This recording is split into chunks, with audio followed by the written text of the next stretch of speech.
आदरणीय राहुल गांधी जी,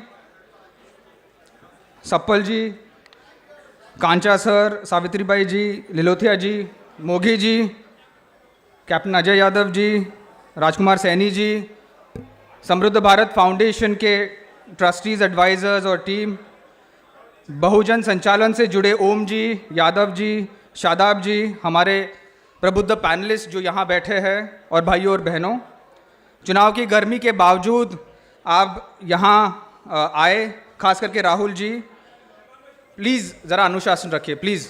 चुनाव की गर्मी के बावजूद ये आप लोग यहाँ आए हैं, वरिष्ठ नेतागण, खास करके राहुल जी, सामाजिक न्याय के प्रति अपनी दृढ़ वैचारिक और नैतिक प्रतिबद्धता के कारण यहाँ हैं, और इसके लिए मैं और यहाँ सारे उपस्थित देश भर के जो सामाजिक कार्यकर्ता है, एकेडमिक्स, अध्यापक है, जो प्रोफेशनल्स है और नागरिक, आप सबका मनपूर्वक आभार व्यक्त करते हैं। Rahul ji, thank you for coming for this program. ये सम्मेलन आज हम एक ऐतिहासिक क्षण पर आयोजित कर रहे हैं। पिछले 70 सालों में हर सरकार अपना राजधर्म का पालन करते हुए संवैधानिक और संस्थागत मूल्यों को संयम रखा है, उनका पालन किया है और उनको बढ़ाती दी है। इस संकल्प और प्रतिज्ञा के कारण भारत कई ऊंचाई छू रहा है। इसमें 55 साल कांग्रेस पार्टी ने इस देश को सेवा की है, देश की सेवा की है, लेकिन पिछले कुछ सालों से ये सम्मेलन की ज़रूरत इसलिए हो रही है क्योंकि पिछले कुछ सालों से भारत का संवैधानिक वादा जो हर नागरिक को दिया गया था, that no matter who you are और where you come from, each one of us is guaranteed equitable access to the promise of this nation, ये वादा आज तोड़ दिया गया है। आप सब यहाँ प्रबुद्ध लोग हैं, मुझे दोहराने की ज़रूरत नहीं है कि खास करके SC, ST, OBC, अल्पसंख्यकों के लिए जो प्रावधान इस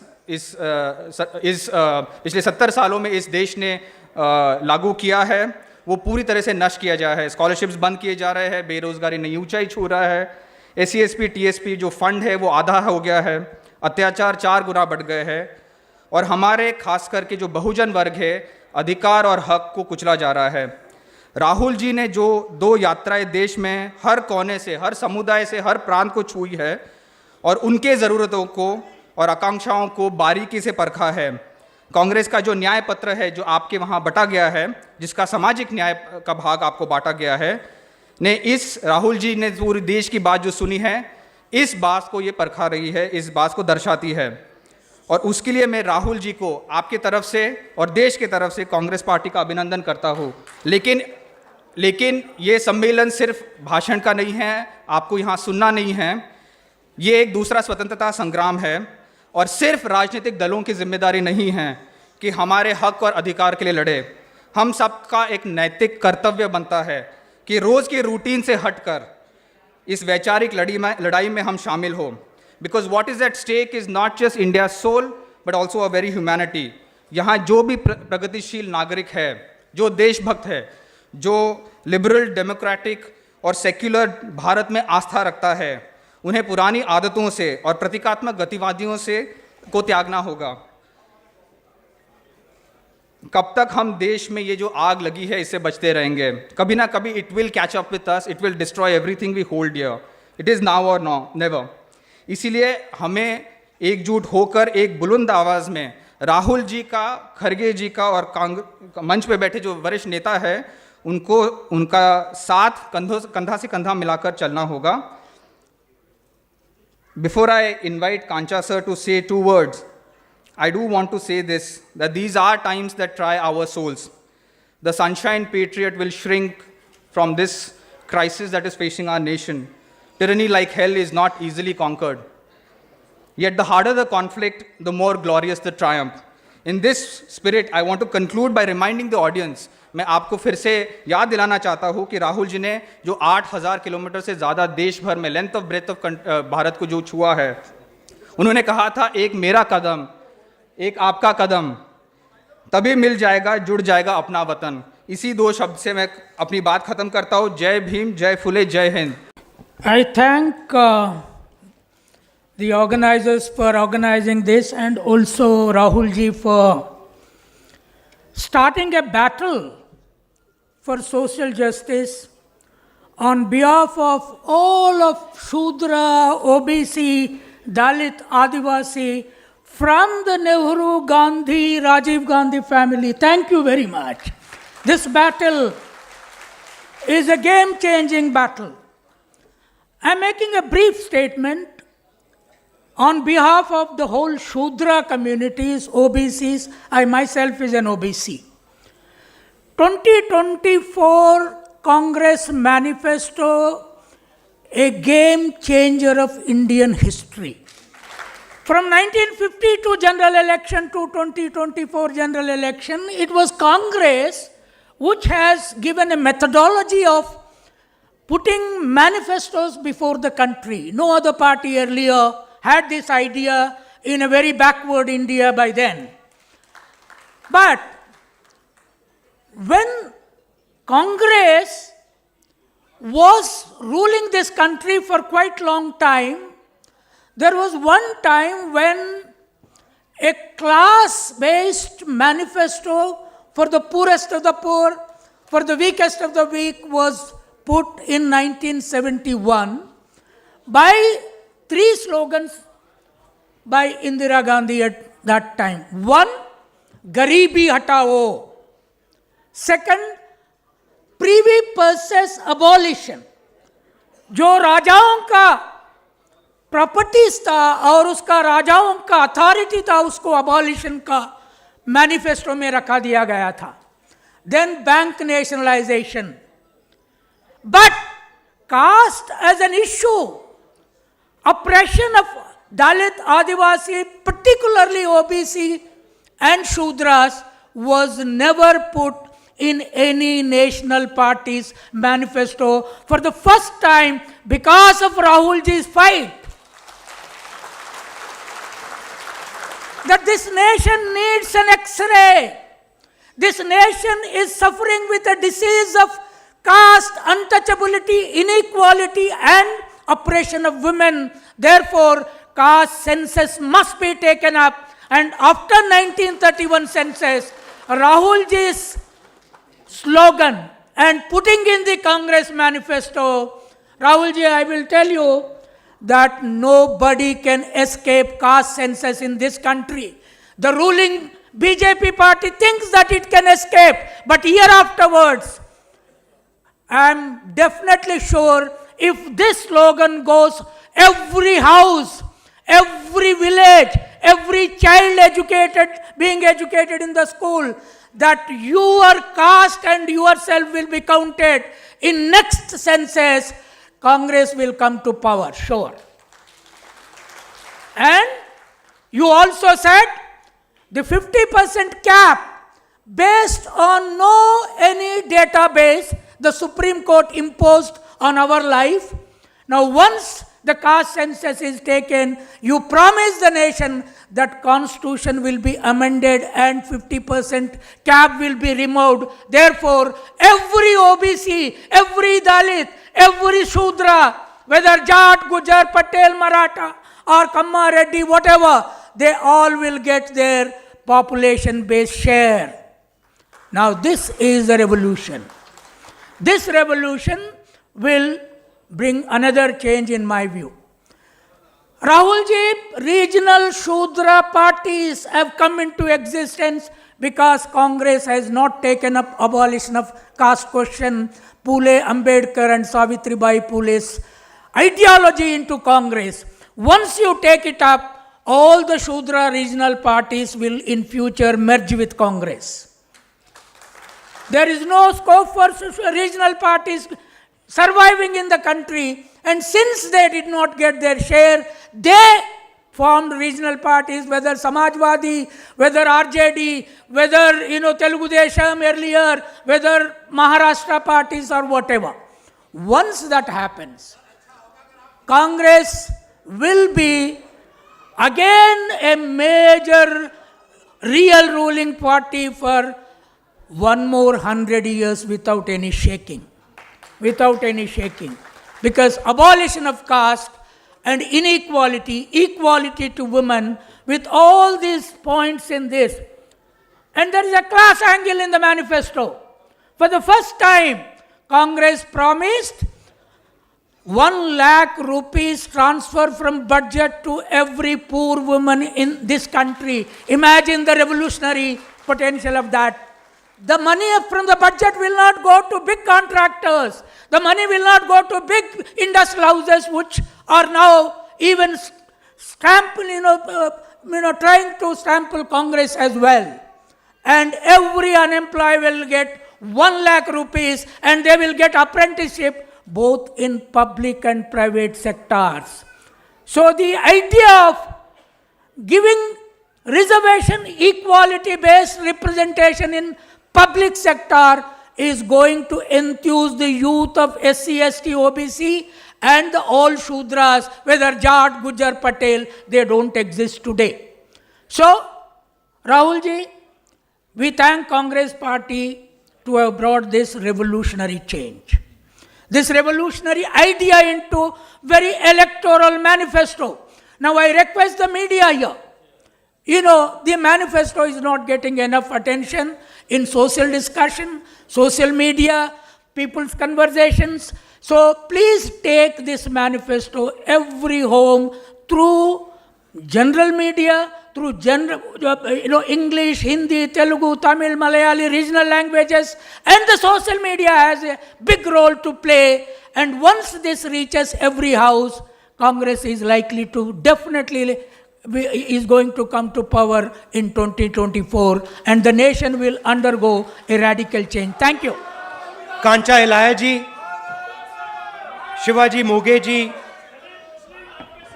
कैप्टन अजय यादव जी, राजेश लिलोतिया जी, पी विल्सन जी, राजकुमार सैनी जी, सावित्री भाई फूले जी, सप्पल जी, देशपांडे जी, भाइयों और बहनों, प्रेस के हमारे मित्रों, आप सबका यहाँ बहुत बहुत स्वागत, नमस्कार।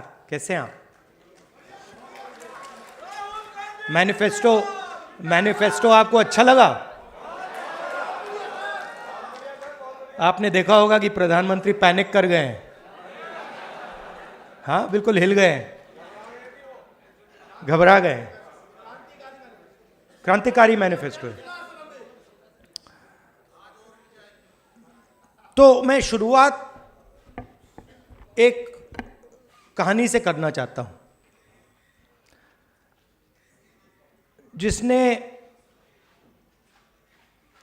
ये जो ओबीसी, दलित, आदिवासी की पॉलिटिक्स है, उस डायरेक्शन में उसको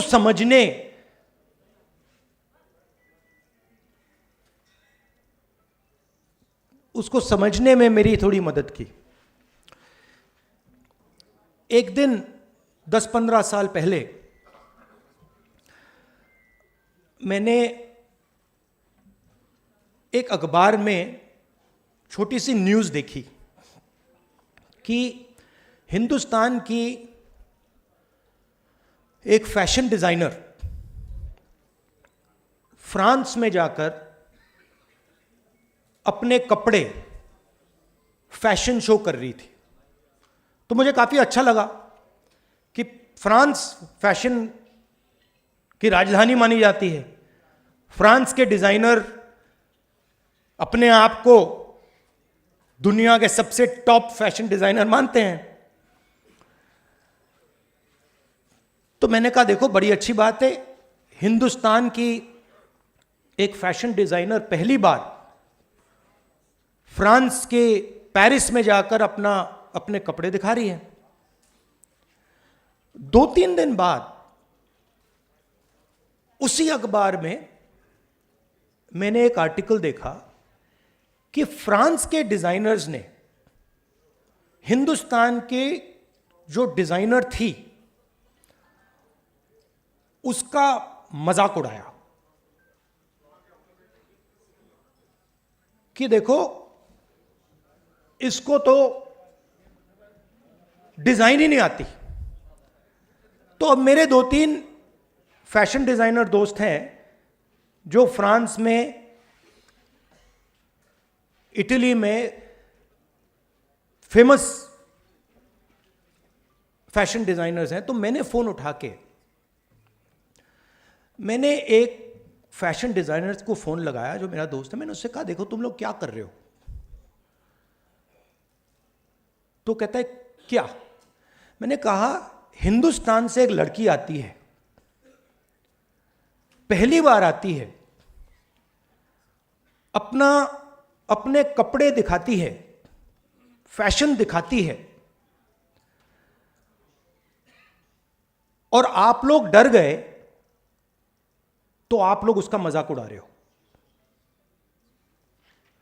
कि आपको अच्छा नहीं लगा कि इंडिया की एक औरत आपके सामने आकर जो आप काम करते हो उससे अच्छा काम कर गई।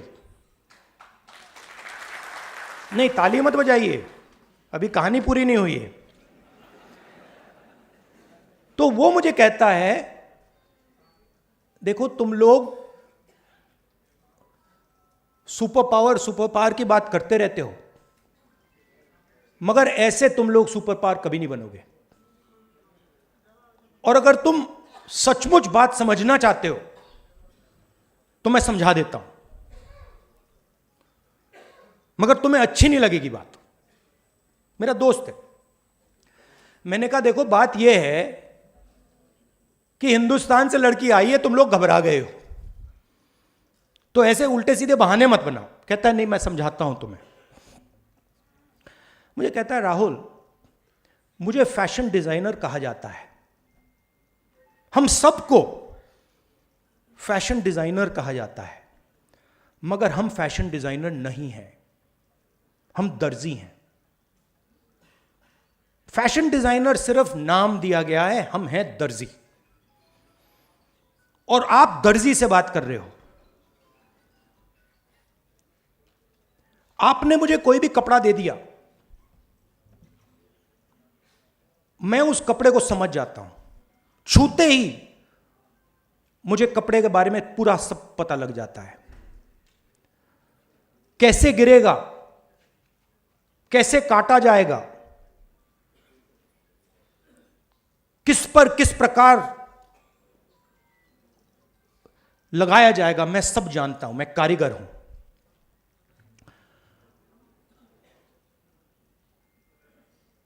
आपने जो औरत भेजी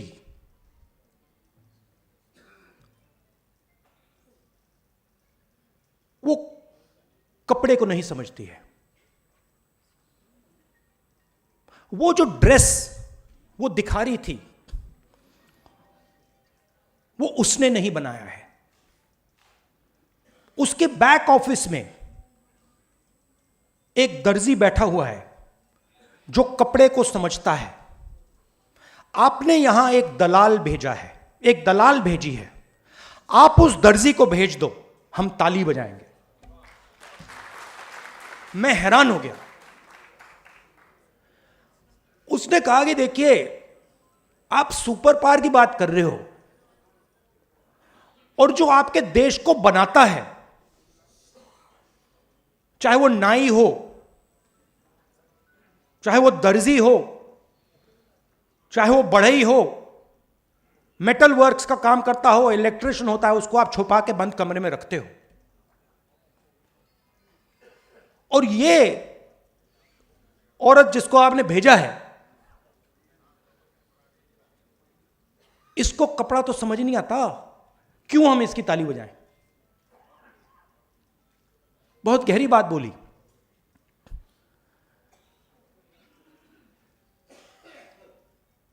और उसके बाद मैं सोचने लगा।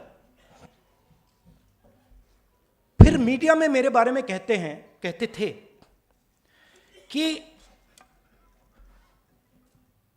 पॉलिटिक्स में इंटरेस्टेड नहीं है, नॉन सीरियस है।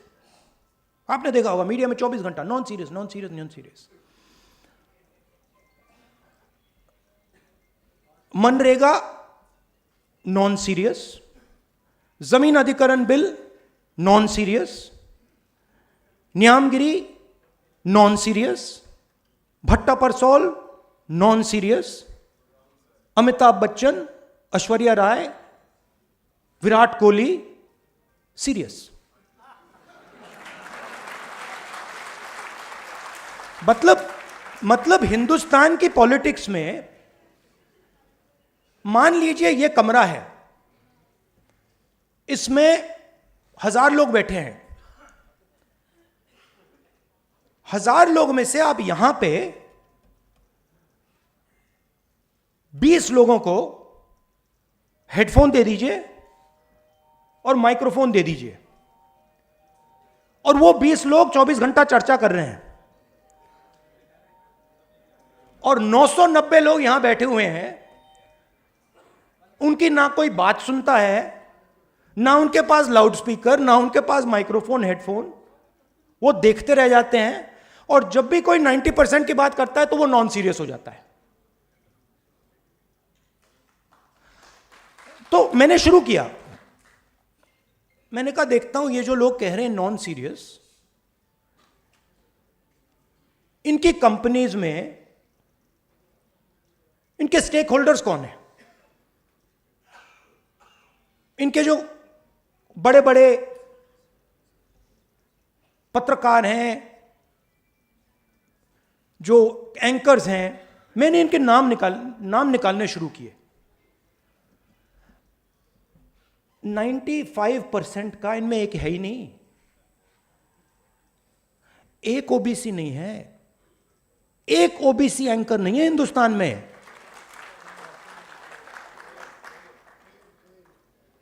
एक ओबीसी एंकर नहीं है, एक दलित एंकर नहीं है, एक आदिवासी एंकर नहीं है। सारी की सारी कंपनियों के लिस्ट में 90% से एक मालिक है ही नहीं। तो लाउड स्पीकर आपके हाथ में ही नहीं है, और अगर लाउड स्पीकर आपके हाथ में नहीं है तो जो भी आप बोलोगे वो नॉन सीरियस।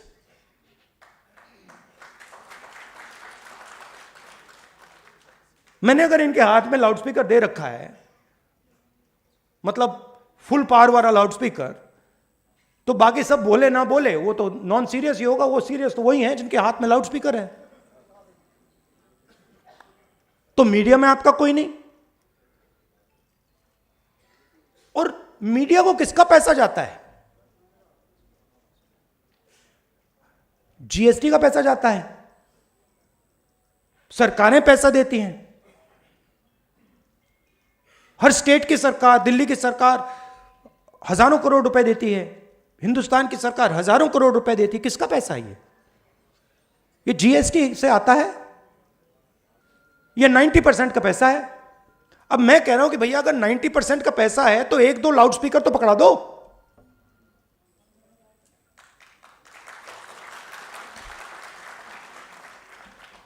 उसके बाद मैंने कहा ठीक है, मीडिया में कोई नहीं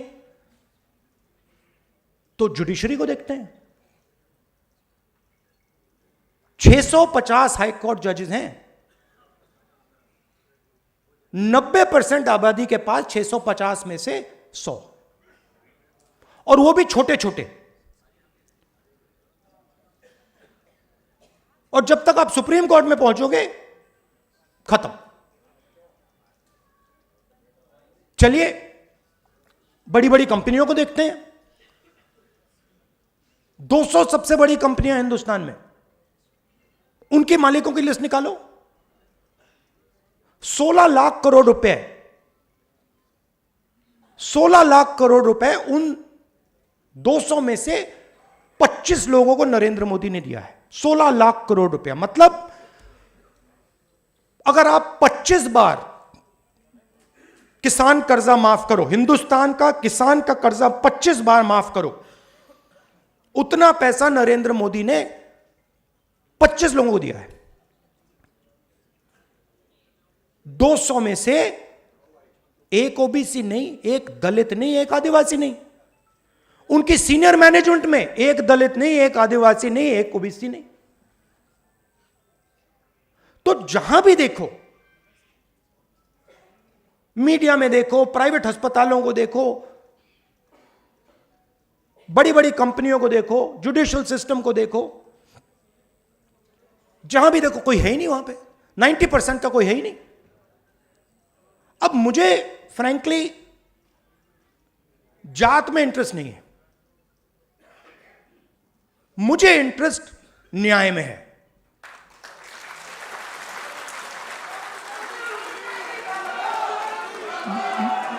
मैं सिर्फ ये कह रहा हूं कि हिंदुस्तान में आज 90% के साथ अन्याय हो रहा है, भयंकर अन्याय हो रहा है। अब मैंने यह भी नहीं कहा, आज तक मैंने यह भी नहीं कहा कि हम कोई एक्शन लेंगे। मैंने सिर्फ यह कहा है कि देखिए, यह पता लगाते हैं कि कितना अन्याय हो रहा है। इसका तो कोई ऐतराज नहीं होना चाहिए। अगर आपको चोट लगे और मैं आपसे कहूं, भैया शांत हो जाए जरा, और मैं आपसे कहूं कि देखिए इनको चोट लगी है, एक्सरे करा लीजिए, तो एक्सरे से किसी को इतराज तो नहीं होना चाहिए ना। मगर आप देखिए, नेशनल मीडिया को देखिए, नरेंद्र मोदी को देखिए, जैसे ही मैंने एक्सरे का शब्द प्रयोग किया, मैंने सिर्फ यह कहा कि टेस्ट करते हैं अन्याय कितना है, सारे के सारे खड़े हो गए। देश को तोड़ने की कोशिश हो रही है, देश को बांटने की कोशिश हो रही है। एक्सरे से क्या बटेगा, कैसे बटेगा? एक्सरे से सिर्फ 90% को यह पता लगेगा कि उनकी भागीदारी कितनी है। अब सारे के सारे देशभक्तों को यह अच्छा लगना चाहिए। देशभक्त क्या चाहता है? देशभक्त देश में न्याय चाहता है। देशभक्त अन्याय थोड़ी चाह सकता है। देशभक्त चाहता है कि हिंदुस्तान आगे बढ़े, देशभक्त चाहता है कि हिंदुस्तान एक दिन सुपर पावर बने, जो भी जैसे भी आप कहना चाहो। तो अगर आप सुपर पावर बनना चाहते हो, चाइना से मुकाबला करना चाहते हो, तो 90% शक्ति का प्रयोग तो करना पड़ेगा। अगर आप 90% की शक्ति का प्रयोग ही नहीं करोगे तो कैसे बनोगे? तो बड़ी इंटरेस्टिंग बात है कि सारे के सारे लोग अपने आप को देशभक्त कहते हैं, सारे के सारे जो अपने को देशभक्त कहते हैं, एक्सरे से डरते हैं। मोदी जी ने 10 साल देश को कहा कि मैं ओबीसी हूं। जैसे ही मैंने एक्सरे की बात की, जाति जनगणना की बात की, नरेंद्र मोदी कहते हैं जाति नहीं।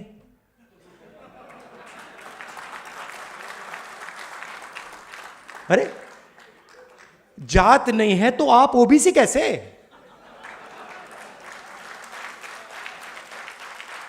फिर आपको उस टाइम कहना था मेरी तो कोई जात ही नहीं है। और फिर कहते हैं हिंदुस्तान में सिर्फ 2 जात हैं, अमीर और गरीब। ठीक है, अगर आप यह बात मानते हो कि हिंदुस्तान में सिर्फ 2 जात है, अमीर और गरीब, तो मैं आपसे कहता हूं कि गरीबों की लिस्ट निकालिए, उसमें आपको ओबीसी, दलित, आदिवासी मिल जाएंगे। और अमीरों की लिस्ट निकालिए, उसमें आपको एक दलित, एक आदिवासी, एक पिछड़ा नहीं मिलेगा, नहीं मिलेगा। तो यह मेरे लिए अब राजनीतिक मुद्दा नहीं है, यह आप बात समझ लीजिए। यह अब मेरा लाइफ का मिशन है। सुनिए सुनिए, अब लाइफ मिशन में और राजनीति और लाइफ मिशन में फर्क मैं आपको बताता हूं। लाइफ मिशन में कॉम्प्रोमाइज नहीं होता है।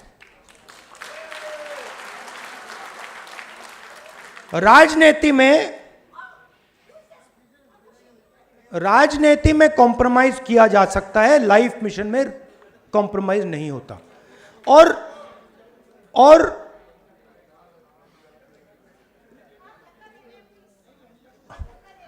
ज्यादा लोग आ गए।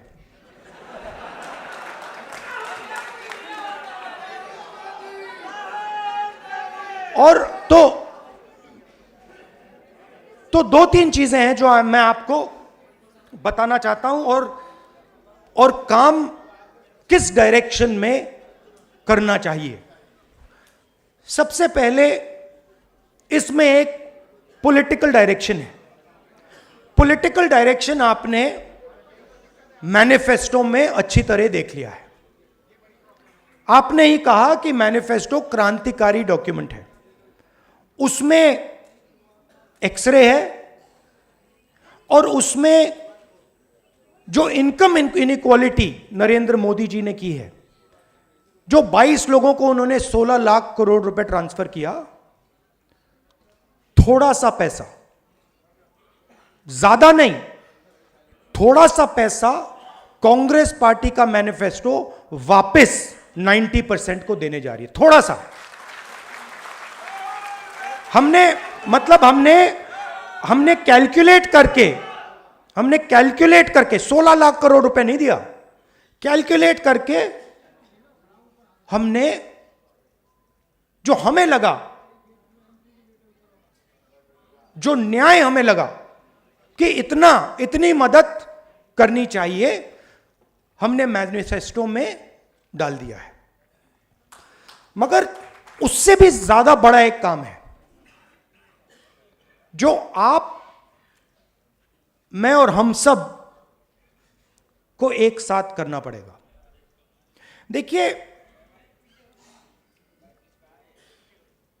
जो पिछड़े लोग हैं, सबसे पहले ये शब्द मुझे अच्छा नहीं लगता है, ये पिछड़े लोग, ये शब्द अच्छा नहीं है।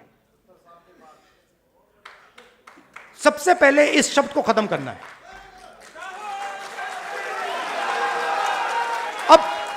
अब इसका मतलब क्या है? देखिए, आपको यह समझना है कि आपके साथ किया क्या गया है। ये जो पूरी मूवमेंट है ना बीजेपी वाली, इसका मिशन आपकी हिस्ट्री को मिटाने का है कि आप लोग अपनी हिस्ट्री ना पहचानो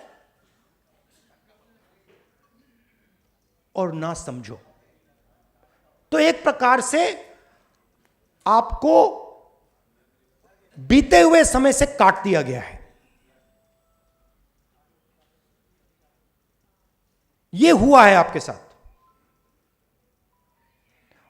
और आपकी हिस्ट्री है। आपकी हिस्ट्री फूले जी हैं, अंबेडकर जी हैं, नहीं, अंबेडकर जी हैं, मगर वो बहुत चुने हुए लोगों की हिस्ट्री है, 2, 3, 4 लोगों की हिस्ट्री है। मगर एक्चुअली फूले जी जैसे करोड़ों लोग थे जिन्होंने अपनी पूरी जिंदगी 24 घंटा अपना खून पसीना दिया, मगर उनकी कोई बात ही नहीं करता है। तो जो आपकी हिस्ट्री जो आपकी हिस्ट्री है, जिसको मिटाया गया है, जिसको मिटाया गया है, उसको रिवाइव करना है। आजादी की लड़ाई में मैं आपसे पूछता हूं, आजादी की लड़ाई में आपका क्या रोल था? क्या रोल था आपका आजादी की लड़ाई में? सेंट्रल रोल था आपका आजादी की लड़ाई में।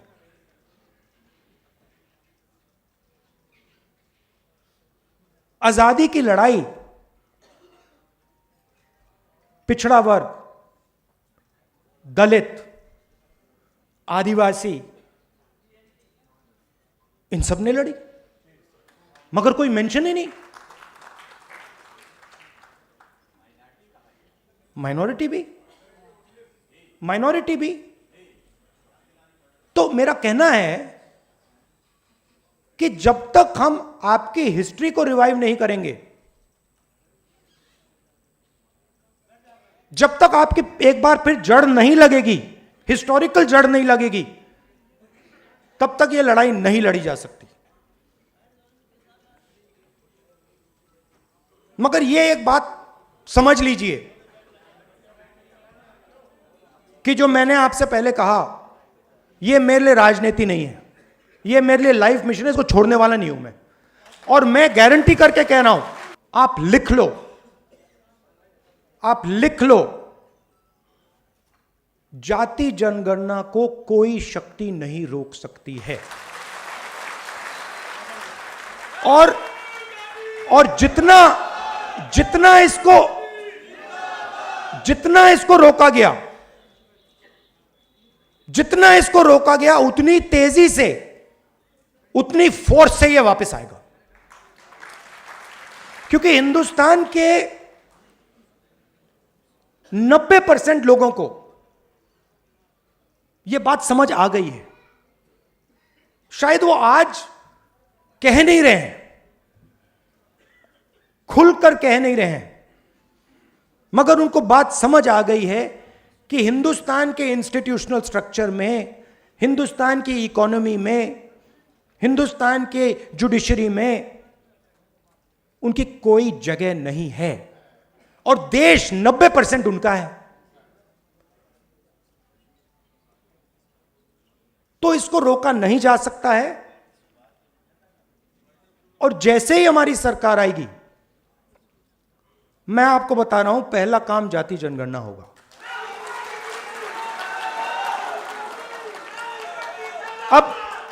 अब आपको ये जो 90% हैं, इनको आपका रोल, आपका काम है, आपका रोल है कि इनको बताना कि देखिए, इस देश में आपकी भागीदारी नहीं है।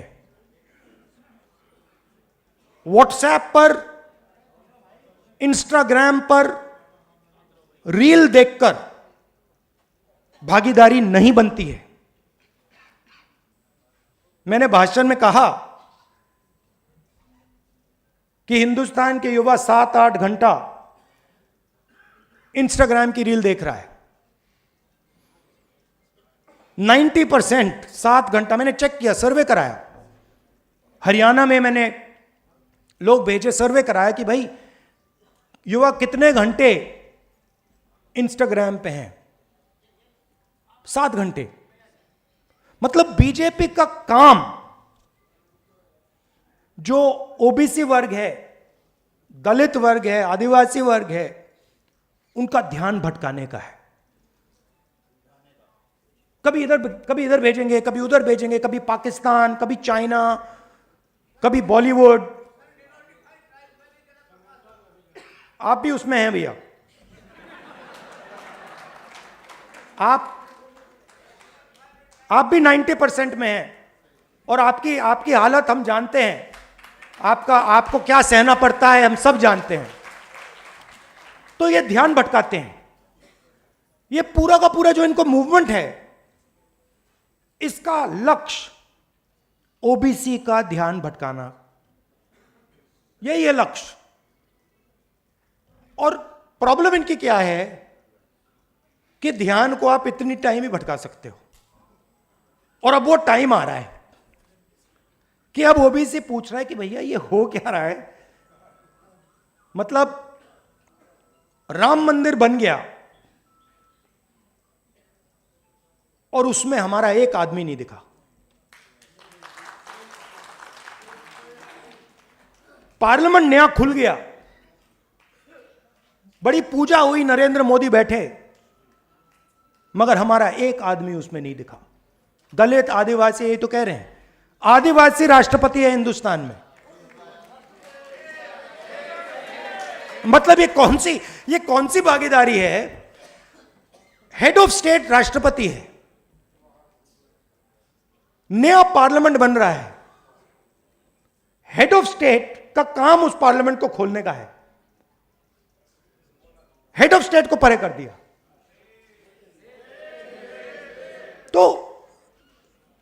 तो लोगों को यह बात समझ आ रही है। राम मंदिर में भी बिल्कुल यही हुआ। तो देश को यह समझ आ रहा है, 90% को समझ आ रहा है, और इसको हमें आगे ले जाना है। अब मैं ये भी नहीं कह रहा हूं कि हिंदुस्तान के मतलब जो बड़े बड़े बिजनेसेस हैं उनकी मदद नहीं होनी चाहिए, होनी चाहिए, कोई प्रॉब्लम नहीं है। मैं सिर्फ ये कह रहा हूं कि भैया अगर उनका 100 रुपए, उनके 100 रुपए की मदद हो रही है तो इनकी भी 100 रुपए की कर दो ना।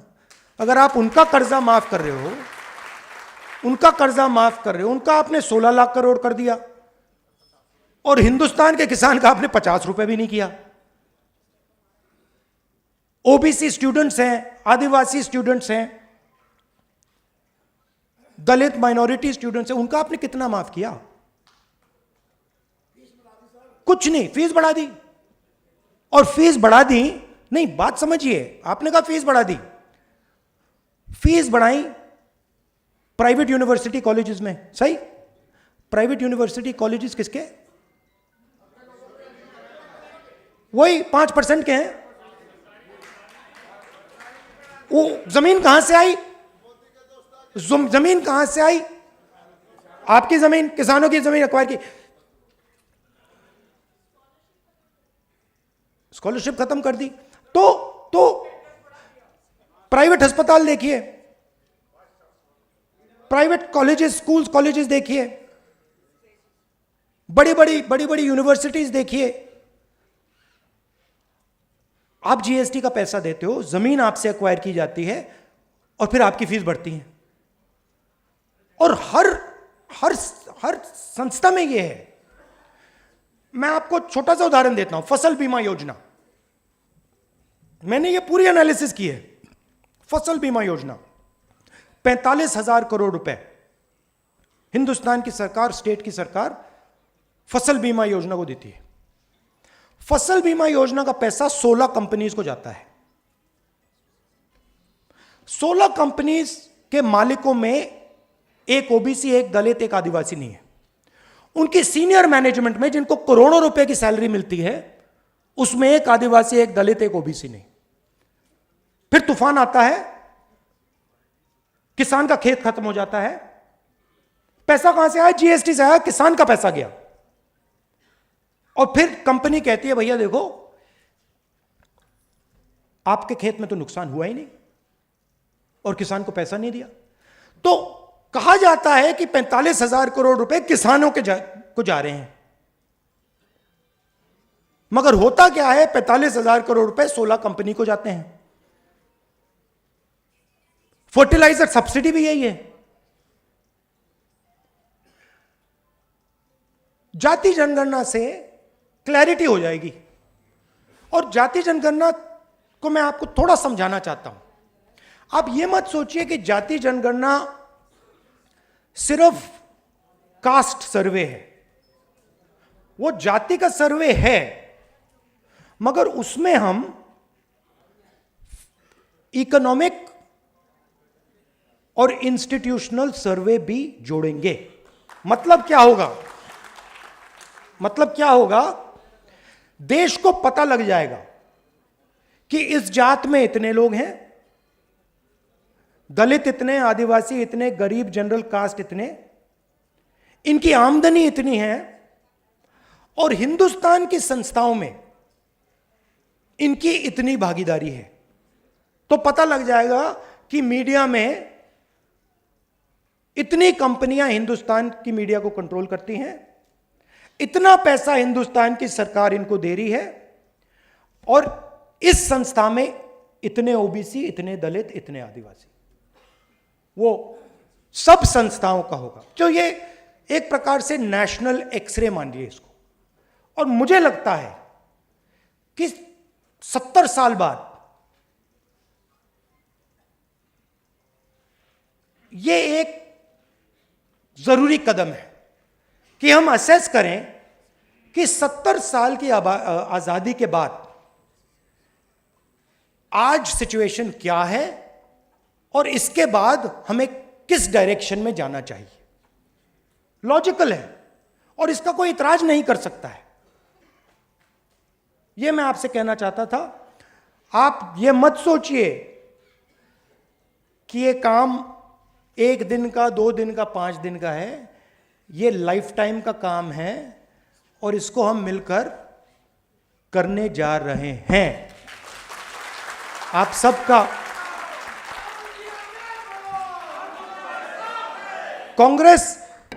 कांग्रेस जनरली क्रांतिकारी काम करती है। आजादी, कॉन्स्टिट्यूशन, हरी क्रांति, सफेद क्रांति, bank nationalisation, privy purse, computer revolution, ये कांग्रेस का अब नया क्रांतिकारी मिशन है। धन्यवाद। Thank you Pushparaj ji. मंच पे उपस्थित रेस्पेक्टेड सलमान जी, राजेश जी, गुरदीप सपल जी अभी बाहर गए हुए, Anil ji, and my most respected professor and which I closely work with him, Professor Kanchaileya ji. Ladies and gentlemen, it's a very, at the outset I would like to congratulate and बधाई देना चाहता हूँ समृद्ध भारत को और खासकर पुष्पराज जी को और गुरदीप सप्पल जी को for bringing the most important topic of the current times in India, the Samajik Nyay, social justice. In the last 10 years, ladies and gentlemen, with the Modi government particularly marginalized the discriminatory laws which they brought in, affecting the very social fabric of our country, whether it is demonetization or Citizenship Amendment Act, all these acts are bringing more hardship to SC, ST, BC, OBC communities. The 90% of the population, has Sri Rahul Gandhi ji has said it, has no role, it rather it's become marginalized. Congress has always committed for the social justice, but over a period, Kanchaileya sir lately explained once when we are in UPA government, the close relation between Nehruji and Dr. B.R. Ambedkar ji.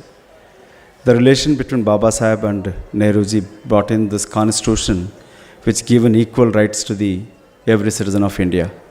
As its initial address, Gurdeep Sappal ji said it, in 1931 only, during the independence struggle, Congress has given those guarantee to every citizen, cutting across political or region, caste.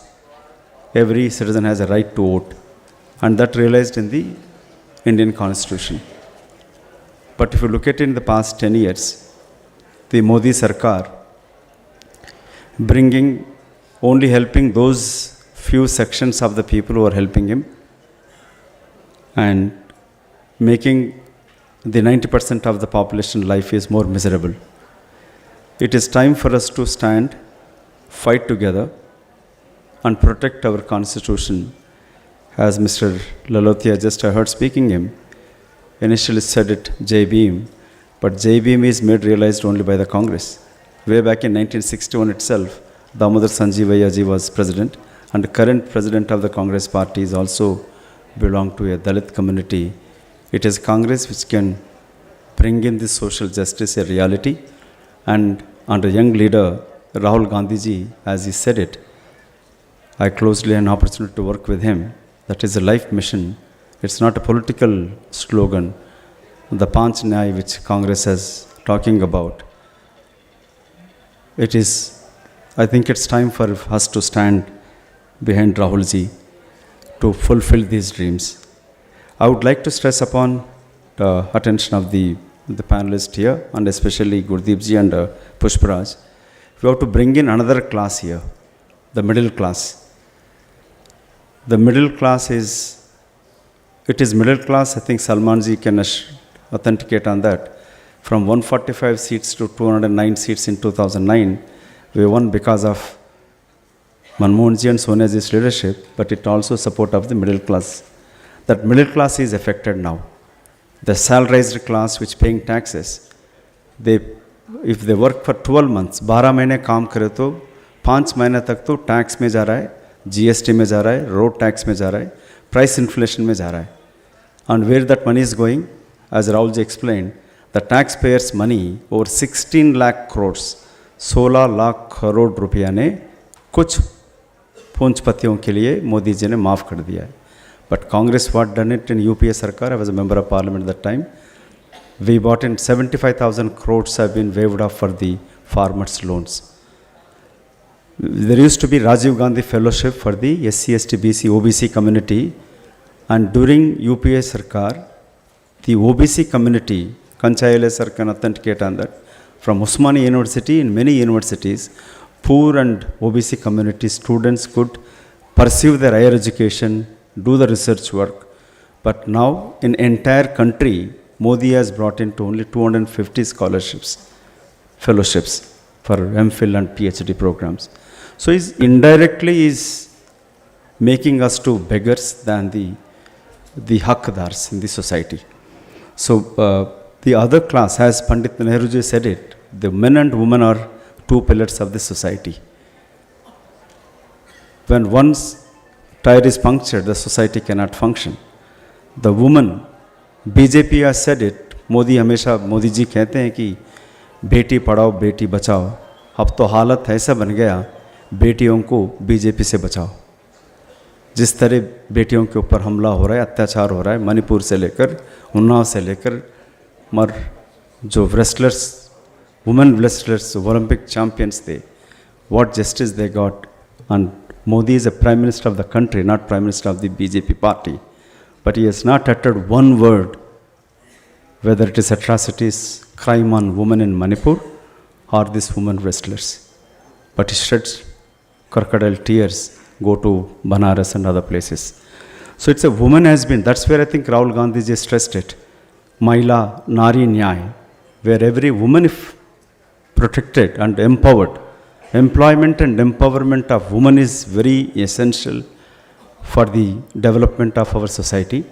And if their financial stability increases, if 1 lakh rupees in every woman account in the country, it's a revolutionary change. So these two we need to add on, other than the SC, ST, OBC thing. I think the rich caste has changed to rich class. But in villages, in grade 1 cities, the caste is still very essential for the growth. Caste के नाम पे अन्याय अभी भी होता है. तो if any development or funding comes to the caste is playing a role, the rich caste has replaced by rich class. That's where the taxpayers' money is going to the few rich people in the country. So these two very pertaining I would like to raise as my speech here, Pushparaj. So the middle class we need to be addressed, though the middle class consists of the every caste or religion. But here देश की आज़ादी के लिए तो मुसलमान भी तो खून बहलाया. But मोदी जी तो after seeing the Congress Revolutionary Manifesto, then he's talking about Congress Manifesto is Muslim League Manifesto. How that can be fair? When I was arguing for Muslim reservation, Salman ji was a minister at that time, and he saw my debate on NDTV, called me and appreciated. If a धोबी हिंदू हो सकता है का reservation, धोबी काम करने वाला मुसलमान भी तो रिजर्वेशन मिलनी चाहिए, या आज़ाम के काम करने वाले को तो मिलना चाहिए. बट जिस तरह मोदी जी ने तो मुस्लिम नाम पर जो विद्वेष या trying to spread poison among the Hindu Muslim unity. We come from a city called Hyderabad, Ganga Jamuna की तहजीब मानते हैं. बट मोदी जी चाहता है कि उनके सत्ता हासिल करने के लिए फिर से देश को बंटवारा करना चाहता है. Indian Muslim population is much bigger than many Muslim countries, but not a single Indian Muslim become a ever terrorist. That is the Indian constitution strength and the unity among the Hindu Muslims in this country. But vote के लिए मोदी जी कुछ भी कहता है. तो ये जिस हैदराबाद से हम आते हैं तो हम जानते हैं कि the unity among the Hindu Muslim how important. And I think as a Congress party, we should not shy away taking the stand of the minorities, be it in SC, ST, BC, OBC or minorities. Though you must aware, within the Congress party also a lot of opposition when Rahul Gandhi ji raises the social equality, social justice. And sometimes it may be not practically to, when you take in a bold stand, the party, within the party leadership also may not stand by it. But it's a time for us, every Congress worker should stand by the leader, Sri Rahul Gandhi ji, his revolutionary speech, what he has spoken today. And I think Gurdeep ji was mentioning, Madam asked his speech, and Didi Priyanka ji also asked his speech. I think we have to take it, what he has said it, to the every nook and corner and every household in the country. And in the end, it is for us to what we have to do. And let's stand together. What Samruddha Bharat has had an opportunity to work with Pushparaj and Gurdeep ji to build this foundation, a neutral platform, which is very essential to propagate what we are aspiring, the unity and empowerment of SC, ST, OBC minorities in the country. Whereas BJP, without mentioning, not RSS or BJP, there are few organizations, but there are about 138 organizations. Recently, आपने देखा है रामनवमी उत्सव हैदराबाद में, not in the temple, even every colony, in apartment buildings, there were Ram Kalyan. तो ये BJP के इतने associations थे, आपने देखा होगा लोकपाल का समय भी, पूरा देश भर पर एज ए फिसला के सर्वरोग निवारण जैसा लोकपाल को प्रमोट किया.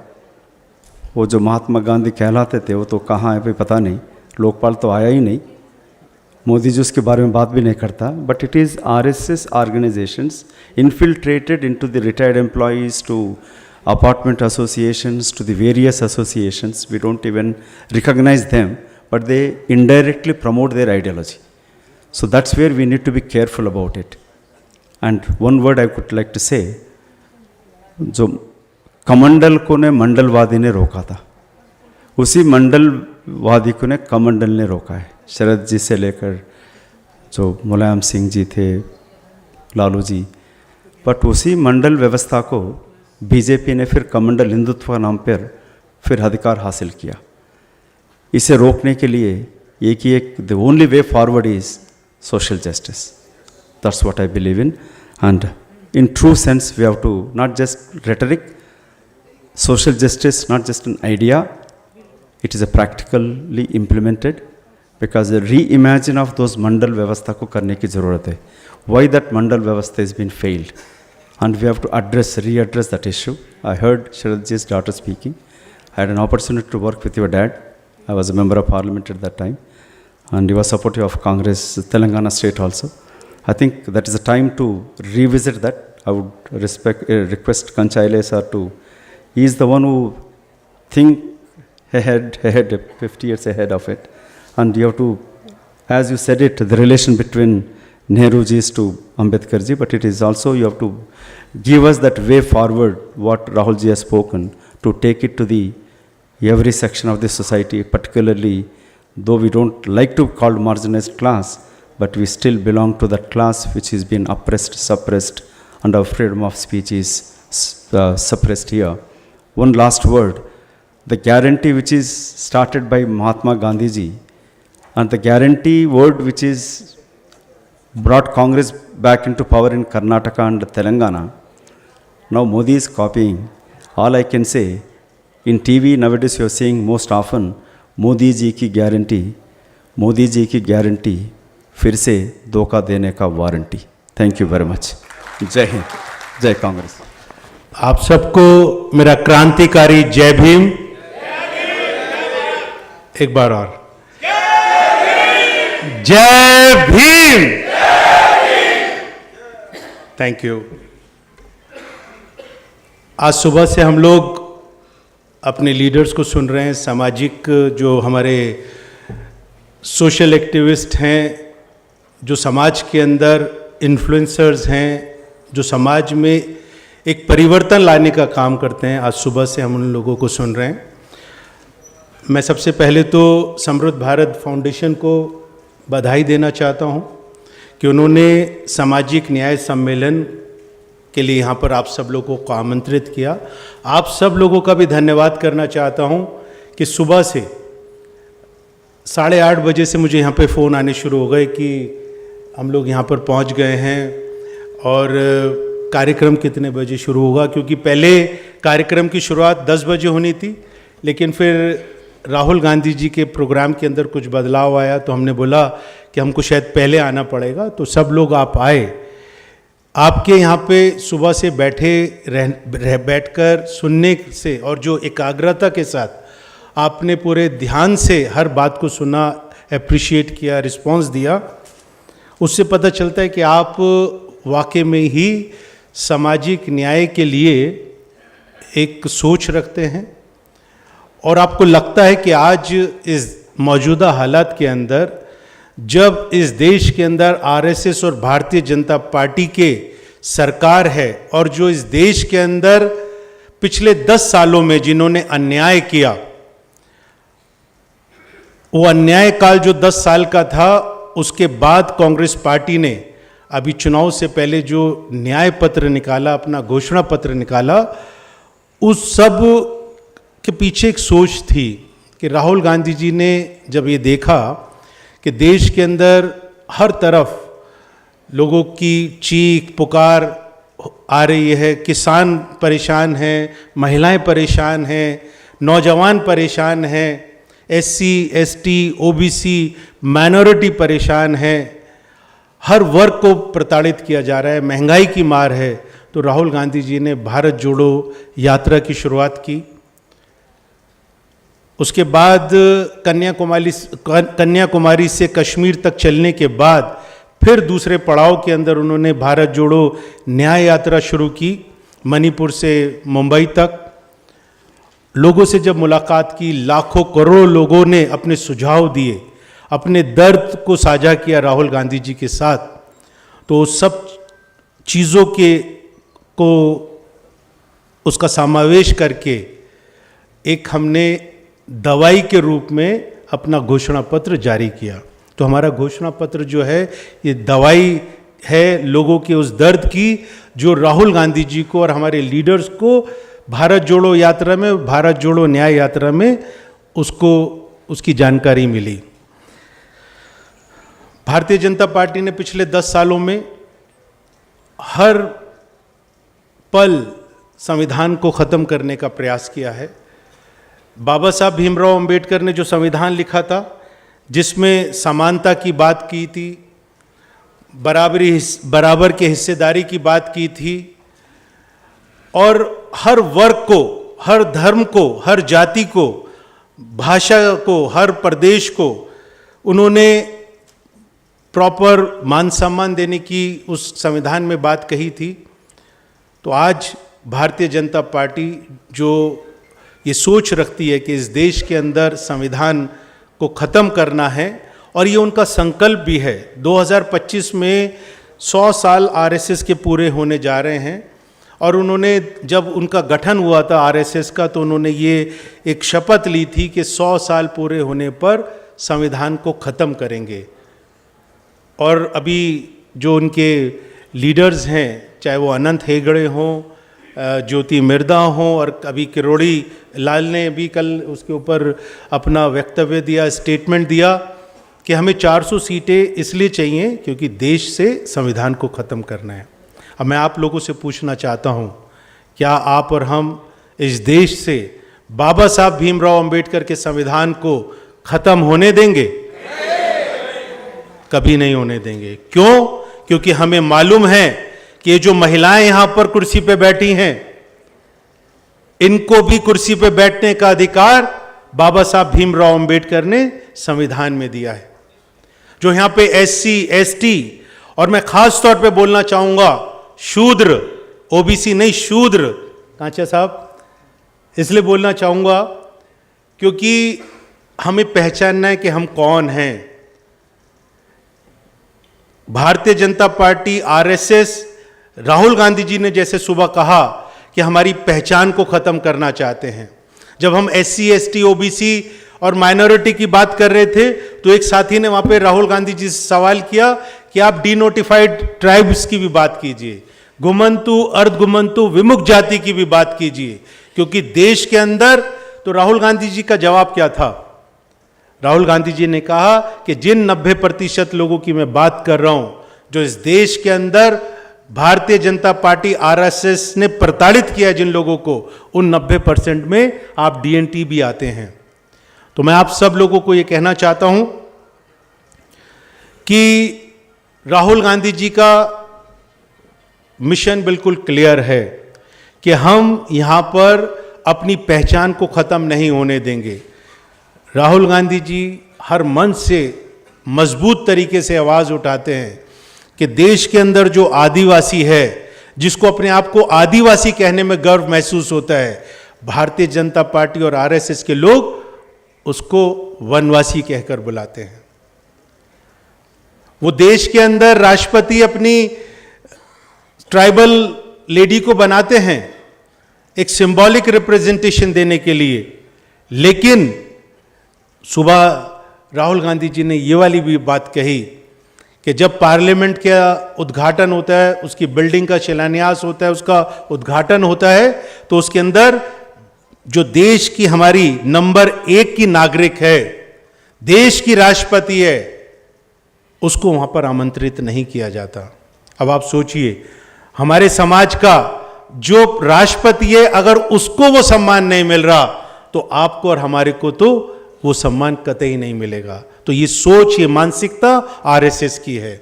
उसी तरीके से एक और हमारे एससी समाज के राष्ट्रपति थे। भारतीय जनता पार्टी ने उस वक्त बहुत ढोल बजाया, बहुत शोर मचाया कि हमने एक दलित को राष्ट्रपति बनाया, लेकिन पुष्कर के मंदिर में उनको सीढ़ी के ऊपर खड़े होकर पूजा करनी पड़ी।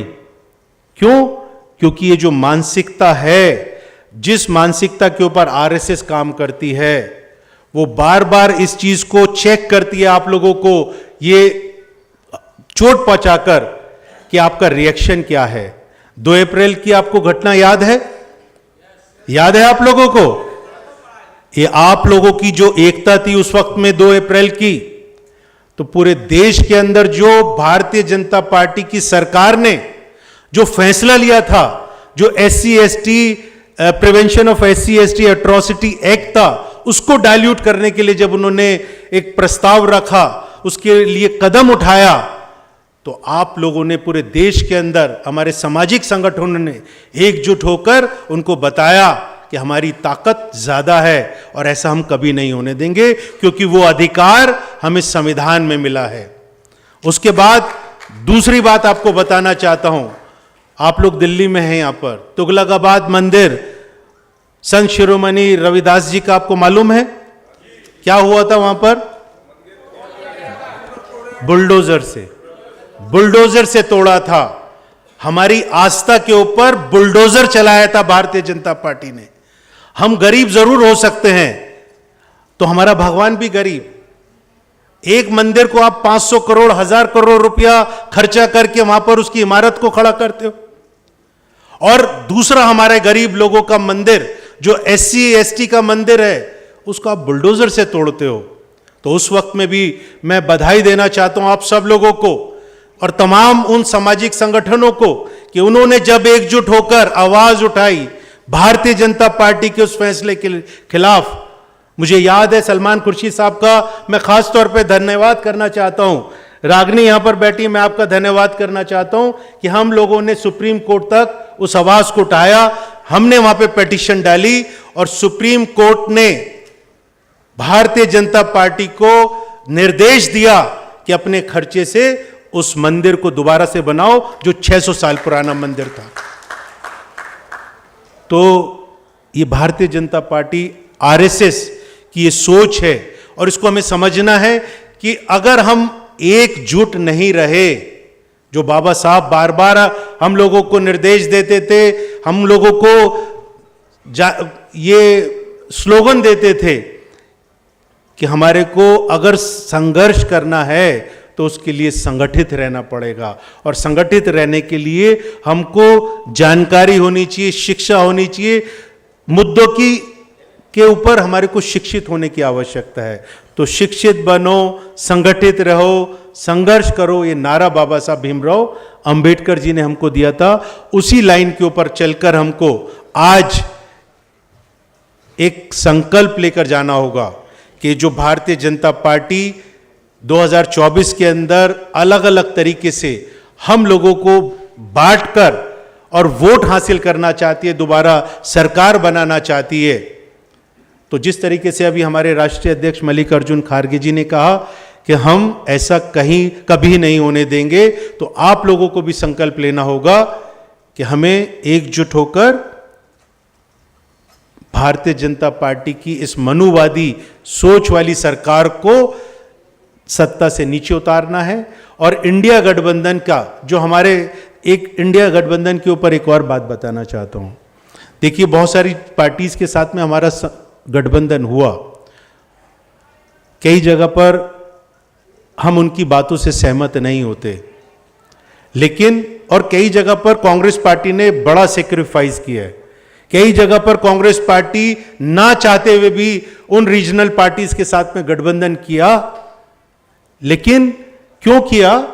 वो इसलिए किया क्योंकि हमारा दुश्मन जो देश का संविधान खत्म करना चाहता है, तो देश के संविधान को बचाने के लिए कांग्रेस प्रेसिडेंट मल्लिकार्जुन खड़गे जी ने, हमारे लीडर, हमारे हीरो राहुल गांधी जी ने वो समझौता किया कि हमारे लिए कुछ सीटें अगर कम मिल जाएंगी तो परवाह नहीं, लेकिन हमारे को इस देश से बाबा साहब भीमराव अंबेडकर के संविधान को बचाना है।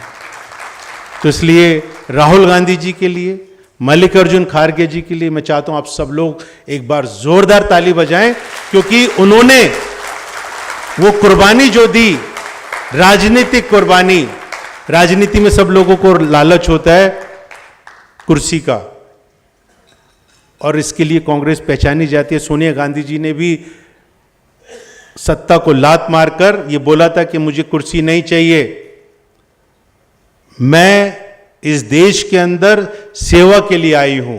और कांग्रेस पार्टी जो लोगों के लिए सेवा करना चाहती है, लोगों को जोड़ना चाहती है, उनके भविष्य को उज्जवल बनाना चाहती है, उसके लिए आज जरूरत है इस संविधान को बचाने की। तो संविधान की रक्षा कौन करेगा?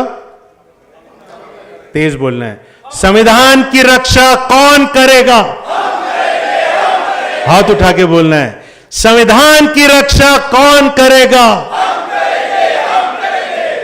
बहुत बहुत धन्यवाद। जोहार, जय भीम, जय भारत, जय कांग्रेस, जय संविधान। Thank you, Deshpande ji.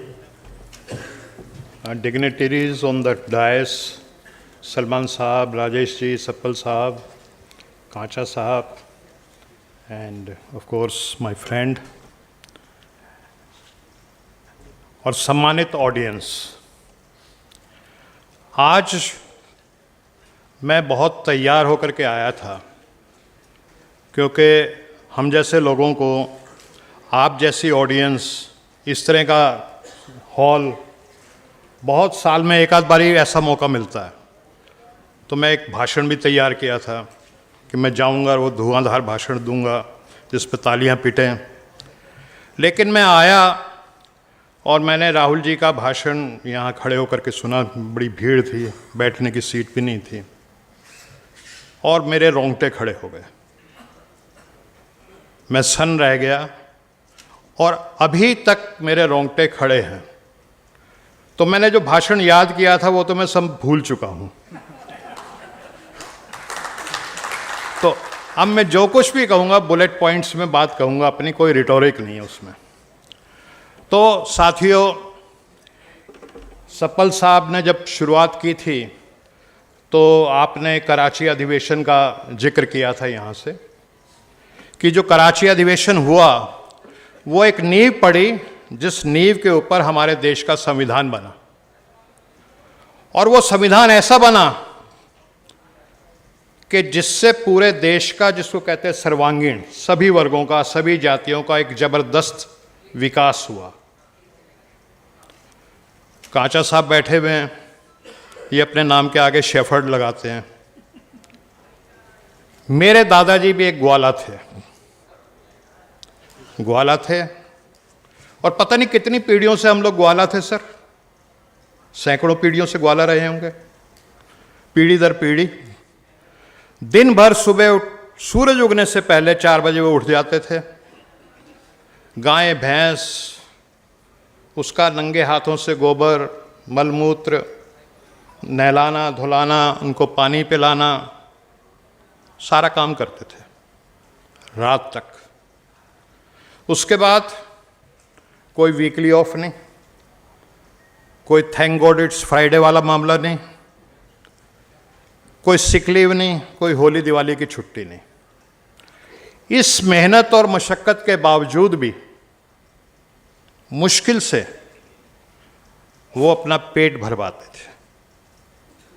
मेरे पिताजी को उन्होंने किसी तरह से पढ़ाया, फौज में गए, आज़ाद हिंद फौज में गए, फ्रीडम फाइटर भी रहे खैर, और अध्यापक बने। तो ये इंटर जनरेशनल जो सोशल मोबिलिटी, एक पीढ़ी से और दूसरी पीढ़ी के बीच में जो ये एक ग्वाला का बेटा, फर्स्ट टाइम, कई पीढ़ियों में ये बात नहीं हुई थी, सब ग्वाला का बेटा ग्वाला, ग्वाला का बेटा बेड़ा, हमारी ऐसी परंपरा चल रही थी। लेकिन पहली बार एक ग्वाला का बेटा मेरा पिताजी, वो एक अध्यापक बना, टीचर बना, और एक टीचर का बेटा दिल्ली यूनिवर्सिटी के एक प्रीमियर कॉलेज से एमबीबीएस करके डॉक्टर बना। और आज उस डॉक्टर की एक बेटी यूनाइटेड स्टेट्स ऑफ अमेरिका का जो टॉप हॉस्पिटल है क्लेवलैंड क्लिनिक, इस बार तो खैर नंबर 2 आया है वो न्यूज़वीक के सर्वे में, उसकी टॉप की जेनेटिक मेडिसिन की फिजिशियन बनी। तो this has happened because of this constitution. इस संविधान की वजह से हो पाया, नहीं तो मुझे लगता है कि मैं भी एक ग्वाला होता, कहीं अभी आप लोगों के बीच में नहीं होता, कहीं अपने गांव में तालाब के किनारे अपने भैंसों को देख रहा होता, वो तालाब में गर्मी में तैर रही होती और मैं वहाँ उनकी देखभाल कर रहा होता। तो ये कॉन्स्टिट्यूशन का क्या महत्व है, ये हमको सबको समझना चाहिए और समझाना भी चाहिए, because we take it as granted. मेरे सामने सुभाषिनी जी बैठी हैं, इनके पिताजी शरद जी तो मेरे गुरु रहे हैं। वो कहा करते थे एक बात को कि आप इसको कम मत समझिए, हजारों साल में पहली बार इस देश के दलितों, पिछड़ों, आदिवासियों को ये ताकत मिली है कि वो तय करते हैं कि इस देश का हुक्मरान कौन होगा, who will rule this country. एक वोट का अधिकार, ये हजारों साल से नहीं था। जो तलवार लेके आता था या जो मनुवादी व्यवस्था में आता था वो राज करता था। तो ये बहुत बड़ी बातें होती हैं। और आज अगर कोई ये बात कहता है कि मैं 400 सीटें लेकर के आऊंगा और मैं संविधान बदल दूंगा, तो मेरा खून खोलता है। खून क्यों खोलता है? कि मुझे पता है कि जिस तरह के आरएसएस बात करती है मनुवाद की, अगर उस तरह का मनुवादी दोबारा से संविधान हो गया इस देश में, तो मेरी दूसरी या तीसरी पीढ़ी फिर वैसी ही ग्वाला बन जाएगी जैसे मेरा दादा था कभी। तो आप सब लोग, हम सब लोग आज जो भी इस हॉल में थे, और काफ़ी लोग तो चले गए, मैं समझता हूं कि बहुत ही लकी लोग हैं and we are all blessed. Blessed क्यों हैं? कि राहुल जी ने यहां से ऐलान जंग कर दिया। उन्होंने कह दिया कि मेरे लिए ये काम राजनीति नहीं है, ये एक चुनाव 2 चुनाव की बात भी नहीं है, मेरा ये लाइफ मिशन है। तो आज जो 31 मार्च 1931 को जो कराची में जो अधिवेशन हुआ था कि फंडामेंटल राइट, सिविल राइट सबको दिए जाएंगे, इर्रेस्पेक्टिव ऑफ कास्ट, एजुकेशन और इकोनॉमिक क्राइटेरिया, आज ये तय हो गया कि उस रिवॉल्यूशन की ओर हम बढ़ चुके हैं। हो सकता है उसमें समय लग जाए। 1931 से जो बात शुरू हुई वो 1950 में जब बाबा साहब का संविधान लागू हुआ तब पूरी हुई। महात्मा गांधी, पंडित जवाहरलाल नेहरू, नेताजी सुभाष चंद्र बोस, सरदार पटेल, मौलाना आजाद, उन सब ने उस पूरी कराई। लेकिन उससे पहले एक पीरियड ऐसा चला जब लोगों को जागरूक करने का काम हुआ। जो छोटी छोटी जो हमारी थी जाति, बिरादरी, धर्म, महात्मा गांधी ने उससे ऊपर उठना सिखाया सर हमें, कि आप इन चीज़ों से ऊपर उठो। और एक लोगों की जो मानसिकता जिसका कि गुलाम को सिर्फ इतना बता दो कि वो गुलाम है, आपको सिर्फ बताना है, वो अपनी बेड़ियां खुद तोड़ लेगा एक बार उसको एहसास हो गया तो। लेकिन अक्सर गुलाम को ये एहसास ही नहीं होता। A slave enjoying his slavery वाली कहानी है। लेकिन अब क्योंकि हमारे न्याय योद्धा राहुल गांधी जी ने आज प्रण कर लिया कि ये मेरा लाइफ मिशन है, तो मुझे लगता है कि वो दिन दूर नहीं जब इस देश में न्याय की व्यवस्था होगी। और जो 70% लोग हैं जिनको आगे आने का मौका नहीं मिल पाता, जिसको हम कहते हैं कि अनटैप्ड पोटेंशियल जो हमारे देश का है, वो अब आगे आएगा तो देश बहुत समृद्ध होगा और बहुत ही खुशहाल होगा। मैं ज़्यादा समय नहीं लूँगा, सिर्फ एक, हमसे पहले एक अनीस साहब बैठे थे, उन्होंने एक शेर पढ़ा था, तो मेरे को भी एक शेर याद आ गया कि इन अंधेरों में एक ना एक शम्मा जलाए रखिए। यस, इन अंधेरों में एक ना एक शम्मा जलाए रखिए, सुबह होने को है, माहौल बनाए रखिए, और एक किरण नूर की। और ये जो मशाल आज राहुल गांधी जी ने जताई है, वो जुल्मात पे यानी अंधकार पे भारी होगी। रात उनकी ही सही, सुबह हमारी होगी। जय भीम, जय हिंद।